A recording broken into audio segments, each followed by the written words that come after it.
Well, thanks for coming, and thanks, Marsha, for inviting me. I will start with a short introduction of myself. I'm Ronald Kuijn.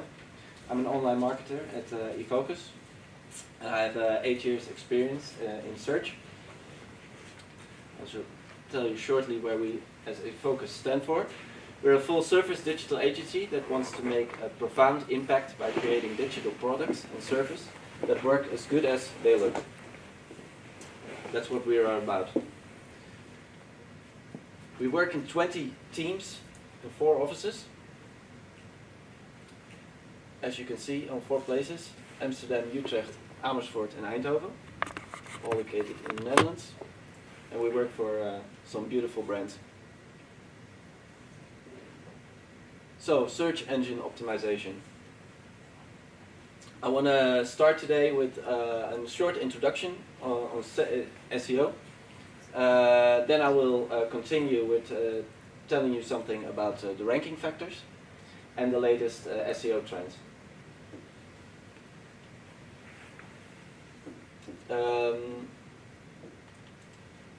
Let me start with what search engine optimization is. Search engine optimization is the practice of increasing the quantity and quality of the traffic that you can earn through the organic results in search engines like Google, Bing and Yahoo. So look at the global online marketing landscape. You can see that search has a large amount of the total. And Google is growing and growing, but other channels are growing as well. As you can see on the top, this is Google. Still 89% of the world's search market. And Facebook's on the tier 2. So the importance of SEO. It's very, you get very specific high intent traffic, which can lead to direct sales. It's a way for people to connect with people who search for information. You provide them with the right answers to the questions, and it's a great opportunity to become a trusted resource. Key questions to consider for SEO. Does your company need direct sales, traffic, branding, or a combination of these? Are there influencers you are trying to reach with a message? Is your organization brand subject to potential negative material that needs to be controlled or migrated? And do you have products, services you sell either directly over the web or through leads established online? Well, if you could look at the search results pages, you can see the difference between paid search and organic search. You can recognize paid search on the ad advertisement icon, and above you see the vertical search, which is Google Shopping. It's also a paid version. SEO only affects organic search, and the goal of organic search of SEO is to get as high as possible on search terms which your customers are searching for in search engines like Google. So how do search engines work? Compare it with the subway map, and let's say all the dots are pages, files, like PDFs, images, or whatever. And the search engine is looking for the rightest path to connect all those files. That's actually what a search engine does. It tries to find the best path to connect all those files. He's doing that by automated robots, which are also called crawlers or spiders. And what those automated robots do is they are sort of speed reading machines. They read a book, They read very fast the pages. They copy the pages and put them in the index. And that's what you see on Google. Google and other search engines are mainly about providing answers. Answers on questions that users have. And providing answers as fast as possible. So search engine optimization is about enabling marketers to answer questions their customers have at any given point in the customer journey, and enabling website developers to structure their content in such a way that search engines are able to crawl their website more easily. So let me tell you something about the most important SEO ranking factors for your website. It all starts with authority and trust, because that is a very important factor for Google. Multiple signals play a role for your site to become an authority. The first thing is the quality of links your site receives. Google looks at the links that was given to your website, and if they come from an authority website as well. How to become an authority is to be a leader on your type of subject. Another factor is social references. So how many times does your content get shared on, through social channels? How many times do people interact with your content? Also, there it's very important you get your content needs to be shared by authorities on a social level. So people who are have a respected social yeah. The same goes for engagement metrics. It's somewhat similar. Also, Google looks at how your content is being engaged by your users. Another thing is history. That's also a very important factor to gain trust. If you have violated the guidelines of Google in the past, it's very difficult to get on top again in the rankings. It will take you some time again to redeem yourself. So secondly, important factor is the site architecture. Yeah, I'm not sure where you're from, but no, you do. Huh? Close. Yeah, close enough. Cool. Site architecture, success factors. It all starts with site crawlability. So, in what way Google or other search engines are able to crawl your site, to access your site. Secondly, duplication or cannibalization. Google and other search engines, they don't like duplicate content. So what is duplicate content? Duplicate content is content that looks virtually the same for a search engine. So you have one page and you have another, and they both look very similar. This can happen, for instance, if you have an e-commerce shop and you have a product lister page which has different paginations, and they create, all of them create a different URL. Google might think this content is quite similar, so we'll consider it duplicate content. A way of avoiding duplicate content is implementing a canonical tag. Well, I will spare you with the technical details, but this, I think, illustrates quite nicely how a canonical tag works. So you have these copied versions of the pages, and by placing a canonical tag in your HTML code, you can avoid for Google and other search engines to index those copied versions. So you only stay with the original one. This will help Google to index the right page, actually. To examine if your website has some duplicate content, you could use free tools like SEO to find duplicate content on your website. Another one is very popular is mobile friendliness. As you already pointed out, there's a lot of usage in mobile these days, and it's very important that your website is mobile friendly.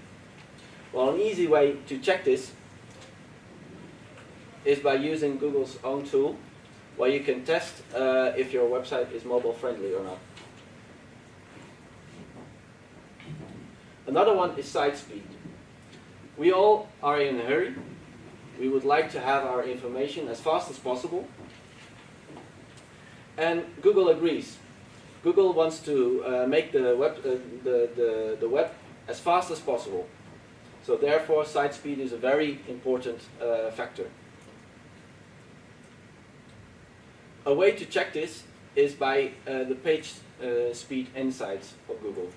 So this is also a very nice tool for you to check if your website is fast enough, and it also gives you suggestions on how to improve it. Well, another one is descriptive and clean URLs. Although a descriptive URL may not be the biggest factor for SEO, it does help in your ranking, and especially if you have a clean URL, because it makes it easier for a search engine to know which pages you have on your website. To look at examples of this, you see on the left side a good example of a URL. It's a single domain, shallow folder structure with relevant words and keywords in the page name, which is separated by a hyphen. The bad example is on the right, and as you can see, it's like a dynamic URL, and they are far more difficult and they to index for a search engine, and they perform less well than these one. Well, the last one is a secure website, because Google wants actually to use for us all to use the HTTPS because they want a secure web server. That's very, very important for them, and that's also a factor that will boost your rankings. So a good site architecture can increase your traffic and sales by making content simply accessible for both search engines and users, creating a great user experience, increasing the number of pages in a search index, and providing your site with site links in the search result pages. A little bit about site links. If you have a great site architecture, and Google is able to crawl your site quite easily, you will see that Google gives you site links in their search result pages. These will give you a huge advantage in the search pages, because they will give you let you dominate the search result page. You can imagine if these are all results. Well, Zalando is doing quite a good job, because it takes almost half of the search page already by using this. So this is actually the result of a good architecture. So imagine this is our site, and this is our architecture. As you can see, it's quite a deep site architecture. It will take me a lot of clicks to go to the bottom side. This is not very nice for users. This is not a very nice user experience, but it's also not very nice for search engines, because it will take them, it's more difficult for them to crawl through your website. So you can see the very big pages at the bottom of the architecture with a low indexation and a poor long tail. as you can see, I draw a line with authority as well, because this means if you have an authoritative website, and you must and you have also websites with large authority that link to your site, it will build up a certain page rank, as they call it, and this equity that's built up, it's passed through to the underlying web pages. They build up a page rank as well in that case. But it's more difficult in this case with a deep site architecture. So what you should do is to choose for a more flat site architecture. Lesser clicks, so a better user experience, and it's easier for search engines to index your site and to pass on this link juice. So a little bit more explanation about what this link juice is. Link juice is the power or equity passed to a site via links from external or internal sources. This power is interpreted as a vote of recommendation toward your site and is one of the most important factors in determining your site's search ranking. I think you should look this up Google it, because this is really a technical thing, and I didn't want to tell too much about it. Can you give us an example? An of example. Of this? Yeah. Well, if you go back to actually this one, maybe it will make it a little bit more clearer. Let's say your homepage has a certain what's called page rank build up, and it gives a little bit of this equity that was built up. It passes this through to all these underlying pages, so they get more equity also because of this. If you have external websites which are authoritative and also have a high page rank, they will pass on equity as well. So it's like, So it's a referral. Right? Yeah. Is it, for example, like TripAdvisor? If I go on TripAdvisor and I say restaurant in The Hague, and then it gives me a restaurant with already the link to their website, is that what you talk about referral and the links from an well, external? it is about referrals, yes, but it depends a bit on if the link is a follow link and if it passes on this equity. Yeah. So a blog site? Yeah, for instance. Yeah. Yeah. So a blog Yeah. might be recommending your Yeah. restaurant? Direct. Yeah, exactly. You have a blog site if it has really unique content and which and Google thinks it's an authoritative website on that topic, and this website will pass on a link to your website. So like the City of The Hague may have your organisation listed as an authoritative website. Yeah. So if someone goes there, it's assumed that it's It's trust, Yeah. basically. Yeah. So, Yeah, it's more or less a vote. Yeah. You could see it, you could look at it as a vote. So yeah. sorry, one question. One quick question. Yeah, sure.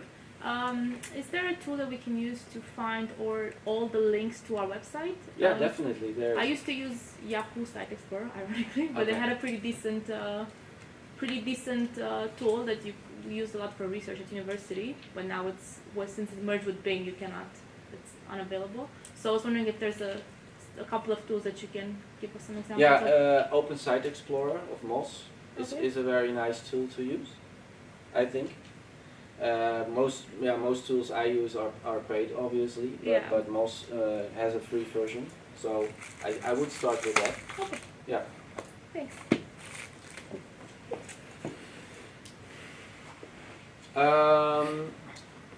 If you build up your architecture like this, with all the themes, you will create silos. So as I explained earlier, you have a certain website, and they pass on equity, and by aggregating your website into teams, you create silos like this. So the equity is passed on quite nicely to the underlying pages. But what this does not do is cross-link. So that's what your next step should be. If you have a website like this, it's very nice to think of what else can I do to in this customer journey, and what are the topics that people are interested in other than buying this product. So the site architecture takeaways are: segregate your website into different themes, use robot.txt to exclude content you don't want to be indexed, implement internal link structure with cross-linking, use canonical tags, and use a sitemap for both HTML and XML, so Google can read your website more easily. Then we come to code, another very important ranking factor. So site code success factors are the HTML tag, the meta description tag, and structured data. I will explain this by an example. Here you have the HTML tag. The HTML tag you can actually consider this as a title of a book. It tells what the book is about. The same goes for the HTML tag. It tells a search engine what the page is about. Another one is the meta description. And if you use the book as an example, then the meta description is actually the back description of the book. It gives you a little bit more explanation on what this page is about. It used to be a very nice ranking factor. Actually, technically, it's not that much of a ranking factor anymore, but it is able, if you use it properly, to sell the search engine result to your user.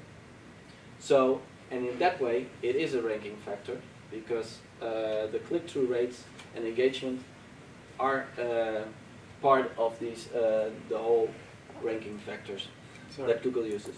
Do we control that text, or is it Yeah. Google's? Yeah, it depends, of course, on the type of system you are using, but normally with a standard CMS, you are able to control it. Yeah, yeah. I'm not sure what kind of website you are using currently, but if you're using a WordPress or whatever, it's mostly it's just a standard feature. Yeah. Another thing is structured data, and that's actually a type of content you provide to the search engine in the language of the search engine. And it's a very technical thing maybe, but it's easily to translate it. Structured data is translated normally into rich snippets. And you might ask, what is a rich snippet? Well, I think the clearest example I can give you is, for instance, the rating.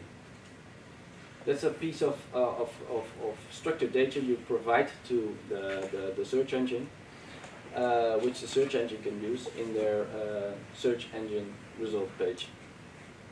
Another one is this knowledge graph you can see on the right side.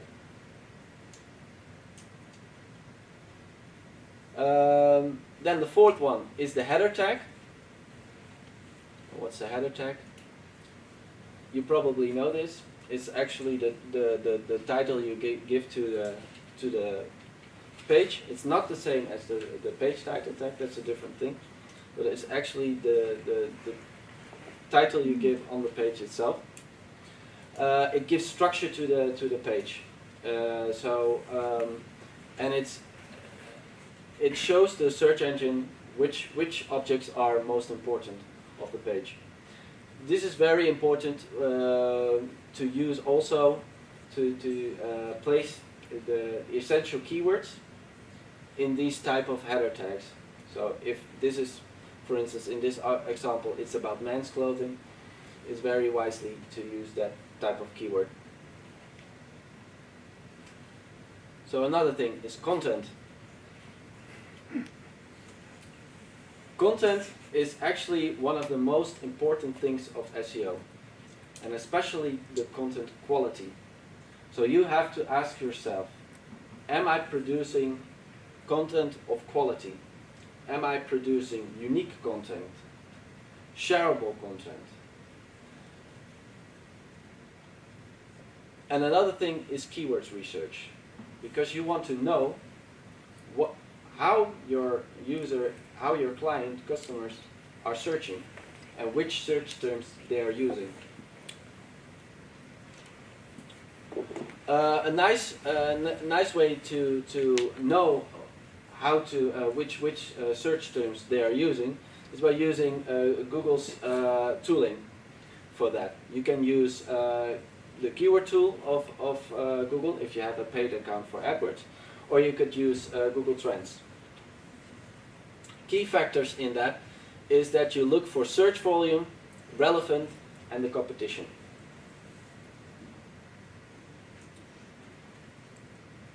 Another thing is content freshness. So what do I mean with content freshness? Actually, Google is using what's called query deserved freshness. So it looks for topics that has an odd attention of, people are searching for a certain topic at a certain it's abnormal, the search the searches for that kind of things, and that's why Google uses query deserved freshness. So it can be that you have a certain topic that's very hot at that moment, and it will get on top of the search rankings, above the normal results.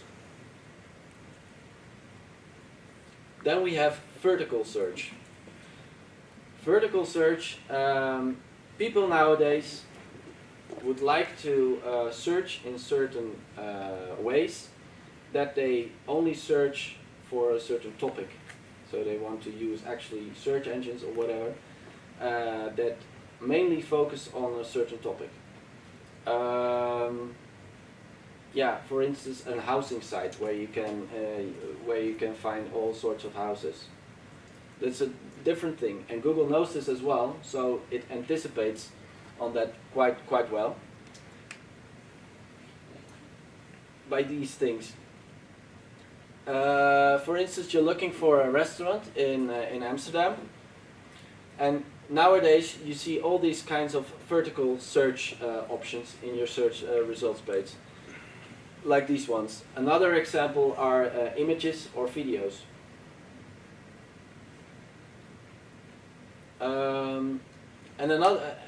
The last thing is direct answers. You have to give your customers direct answers on the questions they ask through Google.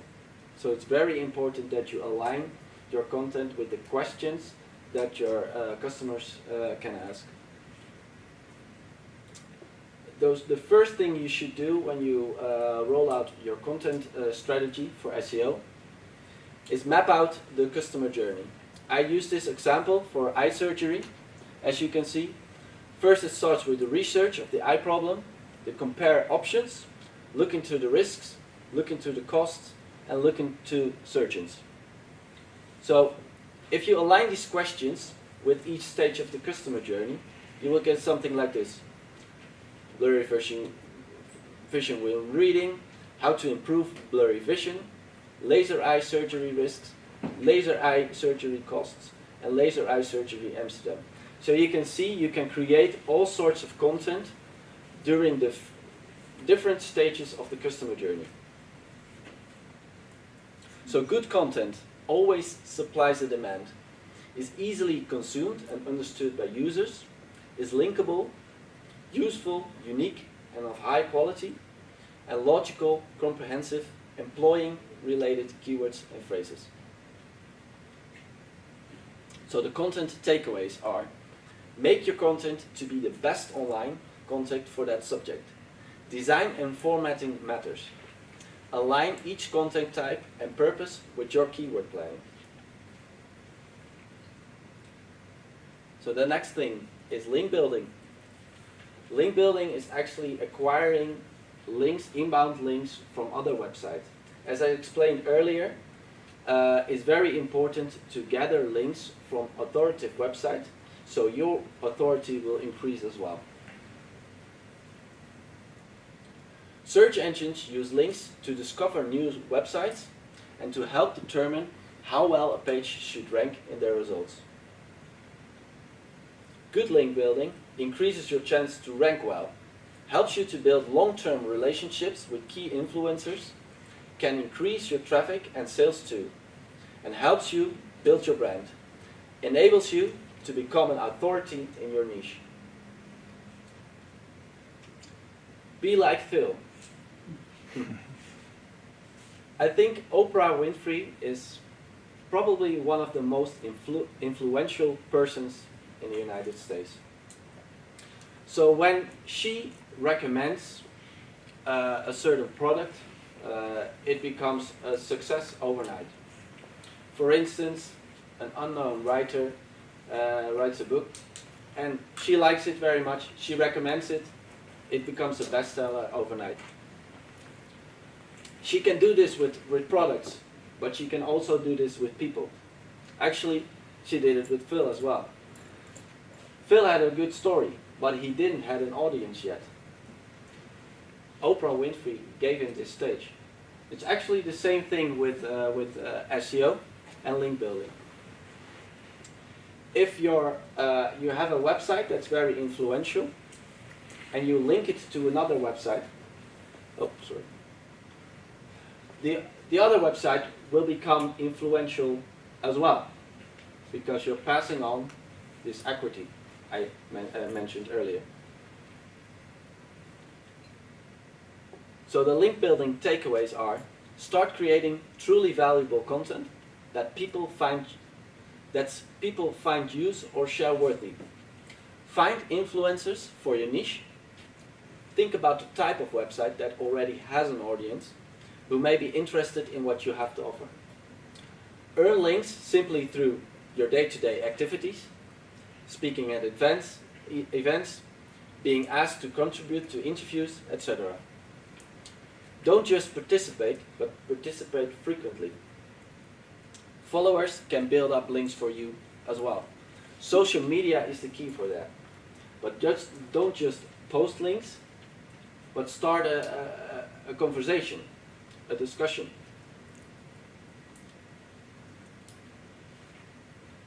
So the third thing I want to discuss with you briefly are the 3 top SEO trends at this moment. One is the social prominence. Content from social media such as Facebook, Twitter and LinkedIn will gain more importance on search result pages.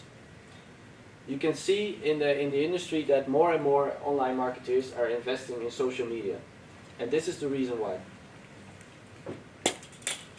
Another one is mobile optimization. People use all sorts of devices such as tablets, smartphones, laptops, phones, watches to browse on the web. Mobile optimization will become the norm rather than the exception. As you can see, brands are benefiting prominently from mobile app visibility in Google's organic search results. So this is different from a few years ago. Nowadays, companies are investing in apps more and more, and they're also now in the search results. So this becomes a very high competitive factor for your search results. Content aggregation. People look for sources that provide all relevant information for a particular subject or topic at one place. As I mentioned earlier, the people who, for instance, use search engines for housing. That's a wonderful example, I think.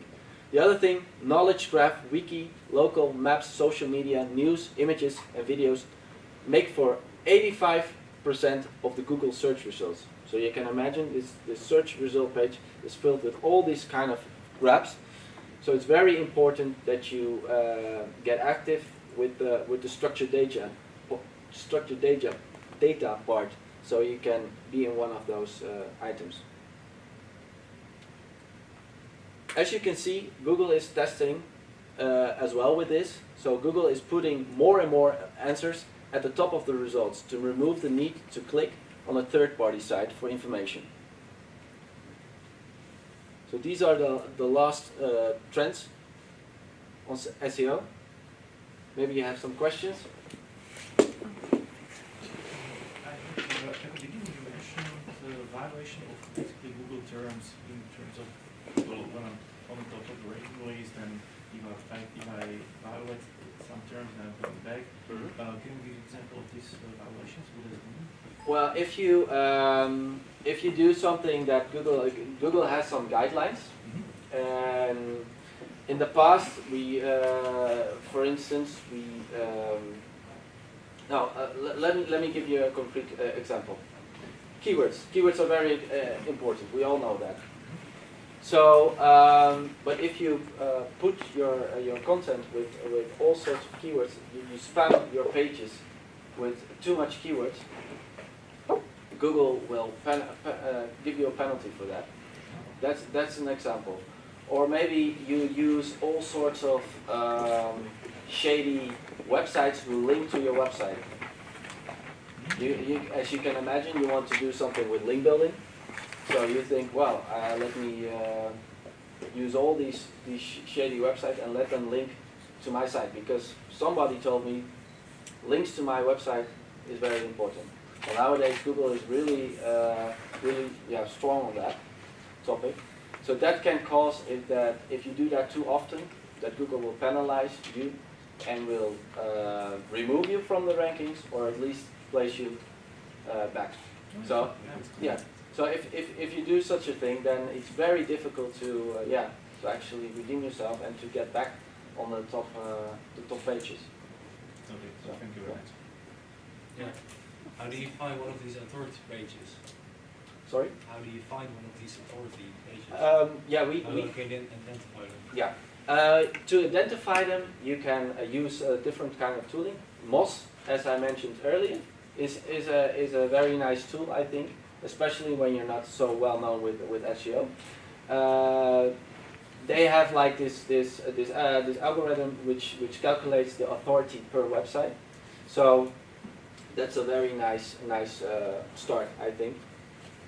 Other than that, we have some paid toolings as well that will give you insights on that. I think, if you're really interested, I can give you some links, maybe afterwards, or All right. Yeah. Just a quick question. Sometimes when you put on a keyword on Google, there are a lot of sites just at the end of the search or the next page that put your keyword there, but they have nothing to do with your keyword. It seems like it just generates accordingly with your do you mean search. the suggest on the bottom of your page? No, it's not a suggestion. It appears like a normal search, but for instance, if I put a movie that has not been released yet, for instance, it appears the name of the movie as being released already, but it really hasn't. So the search has reacted to has adapted to my search. The results have adapted to my search. I don't know if that rings a bell with you. No, I think you mean the suggestions, right? No, he means like fake tags and stuff like that. So you know, like things that will get penalized, but they are like fake websites and stuff like that. So you look for whatever word, and then the fifth result will be a fake word. Yeah. So you link to a page that doesn't actually do nothing. Yeah.